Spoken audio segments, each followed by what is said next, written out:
Selamat pagi anak-anak. Untuk hari ini kita akan mempelajari mengenai tahap-tahap penelitian sejarah. Nah, diharapkan nanti kalian akan bisa memahami dan bisa membedakan tiap-tiap tahap-tahap dalam suatu penelitian sejarah. Nah, mengingatkan kembali bahwa penelitian itu merupakan suatu usaha dari seorang sejarawan untuk mencoba mengungkapkan kembali atau menuliskan kembali suatu peristiwa sejarah yang benar-benar terjadi dan ada peristiwa-peristiwa penting di dalam suatu peristiwa sejarah tersebut. Ada hal-hal penting dalam peristiwa tersebut. Nah, minggu kemarin kita juga sudah pernah mempelajari mengenai sumber-sumber sejarah. Itu nanti ada kaitannya dengan penelitian sejarah. Nah, dalam tahap penelitian sejarah ini yang perlu dipahami dulu adalah kita harus memiliki suatu konsep. Ada dalam pikiran kita ada suatu konsep bahwa kita memang benar-benar mau mengkaji suatu peristiwa sejarah itu, sehingga ada kesungguhan untuk bagaimana ketika kita menulis suatu peristiwa yang pernah terjadi. Nah, maka nanti kalau sudah ada suatu konsep seperti itu, yang kita lakukan, yang kita jalankan, aktivitas kita itu akan menjadi lebih baik. Kita akan termotivasi untuk menjadi bekerja, melakukan penelitian itu lebih baik dan bisa dipertanggungjawabkan. Itu. Nah, untuk tahap yang pertama itu adalah menentukan atau memilih topik.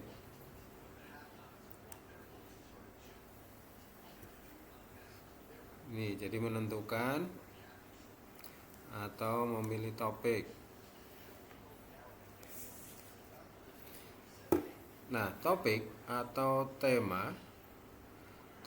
tema ini merupakan suatu peristiwa yang akan kita tulis, sesuatu yang akan menjadi fokus dalam penelitian kita. Jadi misalnya kita akan menulis mengenai peristiwa reformasi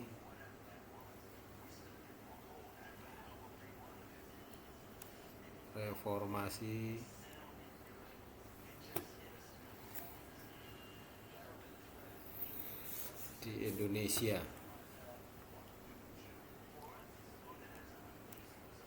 Reformasi di Indonesia tahun 1998. Ini tulisannya jelek, nggak apa-apa ya nak ya, soalnya mouse-nya sudah berantakan.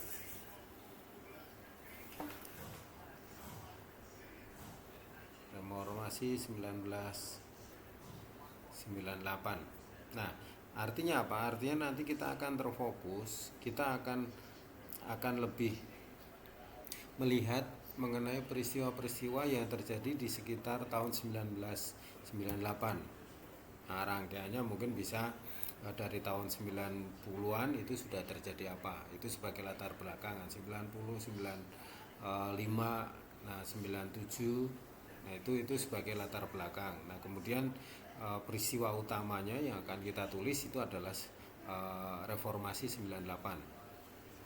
Jadi ketika lengsernya Presiden Soeharto, nah kemudian boleh ditambahkan nanti peristiwa-peristiwa yang terjadi tahun 99 atau 2000, itu sebagai dampak, sebagai kelanjutan dari reformasi. Nah, yang perlu dicatat ketika kita memilih tema atau topik ini adalah Itu yang menarik bagi kita. Ada sesuatu hal yang menarik bagi kita, ada sesuatu yang penting, arti pentingnya, nilai nilai yang bagi kita bisa kita pelajari, kita pahami dari peristiwa tersebut. Itu akan lebih mempermudah. Nah, kemudian yang kedua eh, ada sesuatu yang berbeda dengan karya-karya lain. Berani nggak kita untuk menulis Reformasi 98 itu berbeda dengan tulisan-tulisan yang pernah ada. Nah, ini yang termasuk keaslian. Jadi sekali lagi bahwa ada yang menarik dalam diri untuk diri kita dan orang lain. Ada arti penting yang akan kita tulis dari peristiwa 98, Reformasi 98. Kemudian yang kedua tadi adalah kita mencoba untuk menulis yang berbeda dibandingkan dengan tulisan-tulisan yang sudah ada. Nah, itu yang berhubungan dengan keaslian. Kita harus berani menulis memang itu adalah tulisan kita sendiri. Nah, kemudian yang ketiga, misalnya ada suatu keunikan tertentu, ada sesuatu hal yang menjadi perhatian lebih dalam peristiwa itu. Jadi misalnya kenapa sih dalam peristiwa itu kok sebelum lengsernya Presiden Soeharto itu ada yang mahasiswa berani sampai demonstrasi kemudian menduduki gedung DPR MPR. Misalnya itu yang menarik, yang unik, misalnya seperti itu. Nah, itu mengenai tema. Jadi sekali lagi, untuk menentukan tema adalah bagaimana kita merasa ada sesuatu hal yang sangat penting, yang menarik, yang membuat kita lebih mudah untuk mengerjakan, untuk membuat suatu tulisan itu. Jadi ini mungkin sama seperti dalam bahasa Indonesia. Kalau kalian mengarang itu kan, kalau kita sudah mendapatkan topik yang menarik bagi kita dalam karangan itu, membuat karangan kan itu akan lebih mudah gitu. Nah, tahap yang kedua setelah kita mendapatkan topik yang tadi adalah Reformasi 98. Jadi saya bukan temanya bukan masalah kerusuhannya, enggak, tetapi adalah reformasi, adalah pergantian sistem pemerintahan yang ada di Indonesia tahun 98. Jadi fokusnya tadi saya katakan temanya adalah reformasi di Indonesia tahun 98. Jadi bukan kerusuhannya. Nah, di tahap kedua ini yang namanya heuristik itu adalah mengumpulkan semua sumber, semua yang berhubungan dengan reformasi tahun 1998. Mengenai sumber-sumber, pertemuan sebelumnya kan kita sudah membahasnya.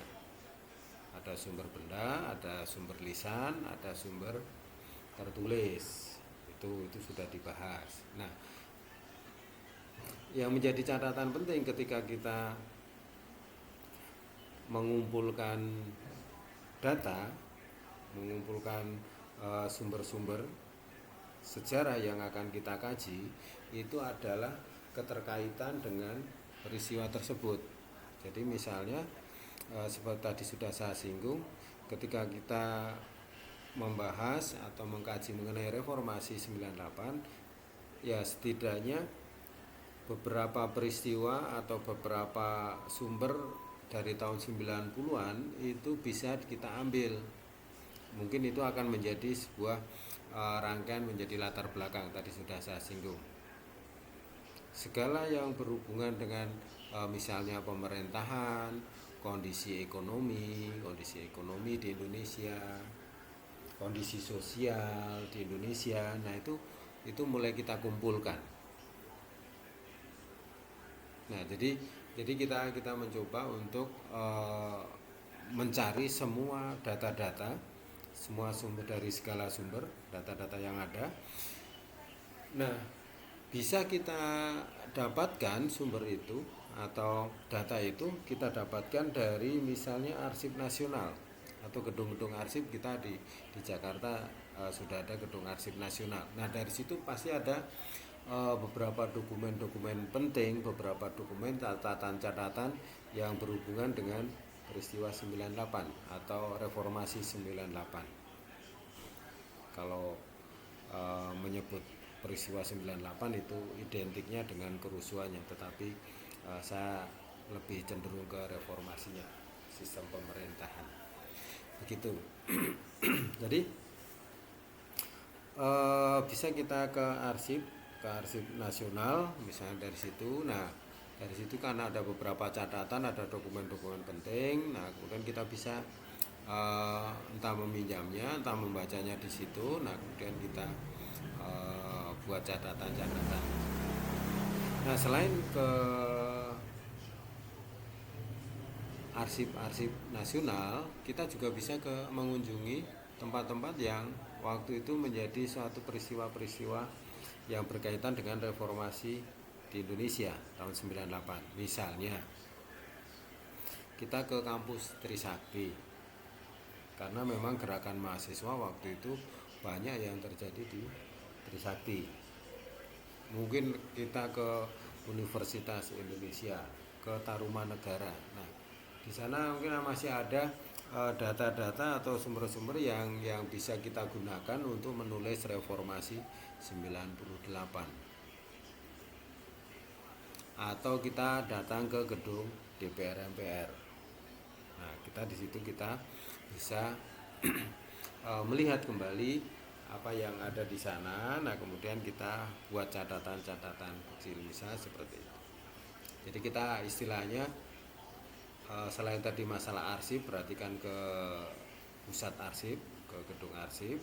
Kemudian kita ke lapangan, yang tadi kita ke Tarumanegara, ke Trisakti, ke UI, karena di situ adalah gerakan-gerakan mahasiswa. Nah di situ bisa kita wawancara, bisa kita melihat gedung mungkin bekas pertemuan mahasiswa. Nah kita punya catatan-catatan dari situ. Itu yang namanya heuristik, artinya mengumpulkan semua data-data yang akhirnya akan menjadi sumber sejarah yang akan kita gunakan. Mudah-mudahan kalian paham. Kemudian yang ketiga, tahap ketiga, verifikasi. Nah verifikasi ini merupakan suatu analisa atau suatu kritik atau bahasa gampangnya adalah memilah-milahkan sumber-sumber sejarah, data-data yang sudah kita peroleh dari tahap yang heuristik ini. Jadi setelah kita mendapatkan cukup banyak sekali dari data-data yang kita peroleh, baik dari sumber yang arsip maupun yang dari lapangan, entah wawancara, entah melihat gedung-gedung yang ada, itu mulai kita telaah, kita analisa mana yang memang sesuai, mana yang memang tidak sesuai. Nah kita akan pisahkan di sini. Jadi istilahnya kalau kita mengkritik, menganalisa itu, ini logis enggak? Data yang kita dapatkan ini logis enggak? Misalnya ketika kita ke Universitas Trisakti misalnya, kemudian kita ketemu mahasiswa, kita langsung bertanya saja, pernah tahu mengenai reformasi 98? Pernah. Dan seterusnya dia menjelaskan. Nah kemudian kita mencatat, pasti data mahasiswa kita catat. Nah kalau itu misalnya angkatan tahun 98, berarti kan dia baru masuk. Kejadian persis mulai adanya demo mahasiswa kan belum terlihat. Dibandingkan misalnya kita wawancara ada data yang dia mahasiswa yang masuk tahun 95 misalnya, berarti kan dia sudah kuliah. Artinya segala perencanaan demonstrasi, segala macam persiapan, kemudian bagaimana demonstrasinya itu kan dia tahu persis. Nah ini yang namanya kita memisahkan, berarti yang tadi masuk mahasiswa yang kita wawancara tapi dia ternyata datanya mahasiswa yang masuk tahun 98. Nah kita pinggirkan dulu, tapi jangan langsung dihilang, tapi kita skip. Nah kita kelompokkan seperti itu. Demikian juga misalnya di arsip juga sama modelnya seperti itu. Jadi kritik itu kita berpikir lagi, ini benar nggak, ini valid nggak, ini cocok nggak dengan yang akan kita tulis, yang kita perlukan untuk menulis suatu peristiwa sejarah. Dalam hal ini adalah reformasi 98. Jadi kalau misalnya ini kok kurang cocok, kurang memenuhi, oh ya sudah, kita tinggalkan saja gitu. Misalnya lagi kita melihat misalnya arsip. Ketika kita berkunjung arsip itu salinan atau pernah ditulis atau memang itu asli. Jadi misalnya dari pemerintah ada surat untuk bagaimana mengatasi demonstrasi mahasiswa, itu asli atau enggak, atau itu sudah merupakan kutipan. Nah ini kita pilah-pilah seperti itu. Nah dalam buku itu juga sudah ada ada yang namanya kritik eksternal, kritik internal. Artinya apa? Artinya kita mencoba untuk memikirkan logis atau enggak, baik berdasarkan keasliannya, keaslian dokumen, keaslian bangunan. Misalnya kita ke gedung MPR, DPR itu bangunannya masih asli. Nah, kemudian waktu tahun 98 ketika reformasi mahasiswa ke situ, nah itu masih asli enggak? Oh ternyata asli. Nah itu bisa kita dijadikan data-data atau sumber sejarah gitu. Jadi intinya kalau dalam memverifikasi itu adalah kita mencoba untuk berpikir logis terhadap data-data yang sudah kita peroleh. Kita pikirkan dengan logis ini, setidaknya ini berhubungan enggak, bisa dilihat dari tadi yang saya sebutkan tadi, bisa jadi dari misalnya usia, kalau kita wawancara usia orang yang kita wawancara misalnya. Selain kita berpikir logis seperti itu, dalam verifikasi kita juga bisa untuk membandingkan. Jadi dalam tadi sudah saya singgung bahwa dalam verifikasi ini menganalisa, memilah-milahkan semua data yang kita peroleh. Data kan tidak hanya satu yang kita peroleh. Ini kan cukup banyak sekali data yang kita peroleh. Nah, dari banyaknya data ini, selain kita memikirkan dengan logis yang tadi sudah saya jelaskan, yang kedua ya kita bandingkan. Misalnya sama-sama yang seperti tadi saya singgung, sama-sama mahasiswa, dia masuk di Trisakti tahun berapa, itu kan namanya membandingkan. Kemudian misalnya ada dokumentasi, ada foto-foto. Nah kemudian satu foto itu yang menerbitkan adalah misalnya fotografer dari Kompas, yang satunya adalah mahasiswa. Nah kita bandingkan sama-sama peristiwanya, di mana yang lebih baik, yang sangat-sangat kita butuhkan, yang berhubungan dengan tahun 98 reformasi, perubahan pemerintahan itu yang mana. Nah di situ yang kita pakai. Itu pentingnya dalam verifikasi. Nah jadi sekali lagi, verifikasi kata kuncinya adalah kita mengkritik, kita memilah-milahkan, kita berusaha untuk berpikir logis mana yang perlu dipakai dalam suatu penulisan sejarah. Kalau perlu ya kita banding-bandingkan lagi dengan sumber-sumber yang lain, data-data yang lain. Kalau perlu kita melihat tulisan-tulisan yang pernah meneliti mengenai reformasi di Indonesia tahun 1998 ini. Nah Itu untuk membandingkan. Itu namanya verifikasi. Nah, kemudian keempat, yang keempat adalah interpretasi.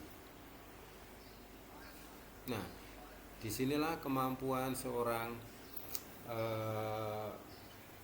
peneliti, entah seorang peneliti atau kelompok, kalau itu berkelompok menelitinya, disinilah yang dituntut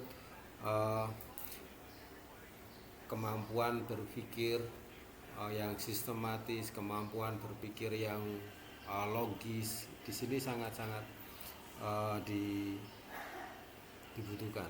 Kemampuan bagaimana menganalisis itu sangat dibutuhkan, karena dalam interpretasi sini adalah bagaimana bagaimana peneliti itu menafsirkan dari data-data, sumber-sumber sejarah yang sudah diverifikasi. Jadi misalnya dari verifikasi ini, misalnya ini ada empat sumber sejarah. Nah, yang kita pakai dua, misalnya yang ini sama yang ini. Jadi ini yang anggap saja dua ini adalah yang paling cocok, yang paling sesuai dengan peristiwa 98. Ini mau saya kok jelek banget nih. Udah mau mati. Kok kotak-kotak. Nah, jadi ada dua misalnya, padahal kan harusnya banyak, ini hanya untuk sederhana. Dari dua ini kemudian kita mencoba mengungkapkan, menulis kembali. Jadi sebenarnya sama seperti bahasa Indonesia itu. Nah, ketika bahasa Indonesia kan langkah-langkahnya setelah topik ada kan pikiran-pikiran utama dalam setiap paragraf yang dikembangkan menjadi satu paragraf. Ini juga sama. Nah, ketika kita sudah mendapatkan data yang menjadi akhirnya jadi sumber sejarah ini, kemudian dari situ, dari misalnya dua ini, nah kita mulai menceritakan, kita mulai menulis apa yang memang sangat berhubungan dengan peristiwa reformasi sejarah. Jadi untuk mencoba memahami dari sumber-sumber itu, nah kemudian kita olah dengan bahasa kita bagaimana suatu peristiwa sejarah itu terjadi. Nah, di sini perlunya bagaimana kita memahami suatu sistematika penulisan yang baik dan benar. Nah, kalau dalam sejarah itu ada kronologi. Di kronologinya itu bagaimana? Jadi misalnya dari dua sumber ini, misalnya yang pertama, nah kita kelompokkan. Yang pertama misalnya ini berhubungan dengan masalah latar belakang sampai terjadinya peristiwa reformasi. Jadi dari latar belakang kenapa sih terjadi reformasi sampai jatuhnya atau lengsernya Presiden Soeharto misalnya. Kemudian yang kedua, ini saya sudah mau mati. Yang kedua itu misalnya dari pengangkatan B.J. Habibie sampai dampak-dampaknya. Nah, ini berarti ada suatu sistematika, ada suatu kronologi. Jadi pengelompokan yang pertama kita lihat dari latar belakang, semua kondisi politik, kondisi ekonomi, kondisi sosial, kondisi budaya yang ada dalam masyarakat, kecenderungan kenapa melakukan demonstrasi, kenapa protes terhadap pemerintah, kenapa tidak puas terhadap pemerintah, kenapa menginginkan terjadinya pergantian sistem pemerintahan. Nah, itu dikelompokkan sampai pendudukan gedung DPR MPR, sampai Presiden Soeharto itu mengumumkan pengunduran diri Mei 98. Nah, itu sampai di situ. Nah, kemudian yang berdasarkan dalam tahap verifikasi di sumber yang kedua itu merupakan bagaimana proses pergantian presiden, kemudian pengangkatan B.J. Habibie. Nah, apa langkah yang dilakukan oleh B.J. Habibie, kebijakan apa, sampai bagaimana respon respon masyarakat, misalnya seperti itu. Ini baru kelompokan misalnya seperti itu. Jadi dalam interpretasi, dalam penafsiran kita harus mampu mengelompokkan dulu. Tapi ini belum ditulis ya Nak ya. Ini tadi sekali lagi dari verifikasi kita sudah banyak, kita menemukan misal dari 4 itu secara sederhana, dari 4 itu kita dapat yang valid, benar-benar valid ada 2. Nah, kemudian dalam interpretasi kita kelompokkan, kita memisahkan bagaimana, oh ini yang termasuk latar belakang sampai peristiwa, oh ini yang termasuk dari peristiwa lengsernya sampai ke pergantian itu. Nah, tahap yang terakhir ini sebenarnya sudah mulai mudah. Nah, sudah mudah kalau dalam tahap interpretasi. Jadi ini akan mudah kalau dalam tahap ini sudah benar, karena ini hanya tinggal menuliskan kembali berdasarkan pengelompokan ini yang sudah kita susun sebelumnya. Jadi tinggal alurnya tinggal mengikuti dari tahap sebelumnya yang sudah ditentukan dalam interpretasi itu. Hanya catatannya begini. Nah, dalam histografi atau penulisan, selain tadi masalah sistematis atau kronologi dari pengelompokan ini, jadi selain masalah sistematis sama kronologi, yang tidak kalah pentingnya adalah objektivitas. Objektivitas artinya bagaimana penulisan kita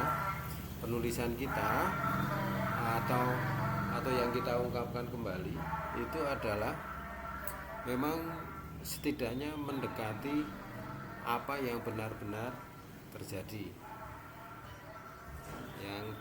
terjadi, objektivitas. Jadi berdasarkan data-data atau berdasarkan sumber-sumber yang sudah kita peroleh. Jangan sampai kita tambahin sendiri berdasarkan daya khayal kita sendiri. Nah, waktu itu kan kita sudah singgung secara sebagai peristiwa, sebagai kisah dan lain sebagainya. Jangan sampai kita tambah-tambah, justru inti dari peristiwa reformasi 98 itu malah mulai kita tinggalkan. Tetapi kita seobjektif mungkin, kita menulis apa adanya berdasarkan sumber-sumber data yang ada dan yang sudah kita peroleh.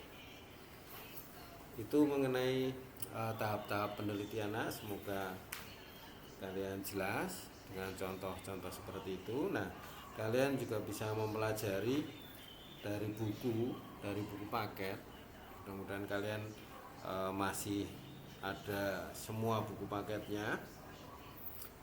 Silakan dibuka buku paketnya, itu di halaman 50 sampai halaman 58. Itu penjelasan sudah ada, penjelasan lebih lengkapnya ada. Saya akan mencoba menjelaskan tadi mungkin lebih membahasakan secara sederhana, secara singkatnya, intinya di situ. Nah, kemudian saya tambahkan di Google Classroom ini PPT yang saya ambilkan dari beberapa sumber, bukan hanya satu buku saja. Nah, jadi kalian silahkan baca-baca lagi dalam buku paket, dan juga baca PPT-nya. Kalau kurang jelas bisa diputar lagi nih video ini. Semoga bisa membantu dalam pemahaman mengenai penelitian sejarah. Kalau ada yang ingin ditanyakan, silakan nanti ditulis di Google Classroom. Selamat pagi, selamat